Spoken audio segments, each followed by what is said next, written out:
దేవుని నామంలో వందనాలు.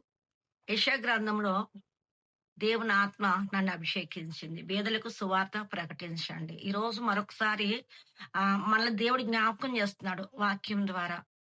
యేసు క్రీస్తును నమ్ముకున్న నీవు మౌనంగా ఉంటున్నావా? లేకపోతే సువార్త ప్రకటిస్తున్నావా? సువార్త ప్రకటించడం ఒక వ్యక్తి యొక్క బాధ్యత. దేవుణ్ణి నమ్ముకున్న నీవు, మందిరానికి వెళ్తున్న నీవు, బైబిల్ చదువుతున్న నీవు. నీకొక బాధ్యత. ఉద్యోగం చేస్తున్నావా? ఆఫీస్‌కెళ్తున్నావా? లేకపోతే బిజినెస్ చేస్తున్నావో, నీ పొరుగు వారిని ఉద్దేశించి, నీ పక్కవారిని ఉద్దేశించి, నీ ఇంటి ప్రక్క వారిని ఉద్దేశించి నువ్వు జ్ఞాపకం చేసుకో. ఏంటంటే సువార్త ప్రకటించు. బీదలకు సువార్త ప్రకటించండి. నలిగిపోయిన వారికి, తర్వాత వెక్స్ అయిపోయిన వారికి, అనేక మందికి బీదలకు సువార్త. బేదవారు అంటే లేకపోతే పేదవారంటే ఏంటంటే సువార్త లేనివారు. దేవుని వాక్యము తెలియలేని వారు. నిన్ను దేవుడు అభిషేకించాడంటే, నువ్వు దేవుని తెలుసుకున్నావంటే, నీవు ఇతరులకు సువార్త ప్రకటించాలా.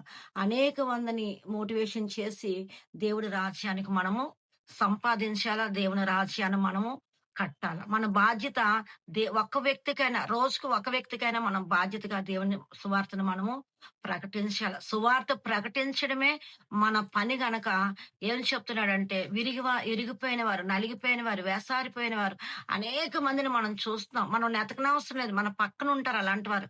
మనం మాట్లాడుతున్నప్పుడు వారికి తెలుస్తా ఉంటదనమాట.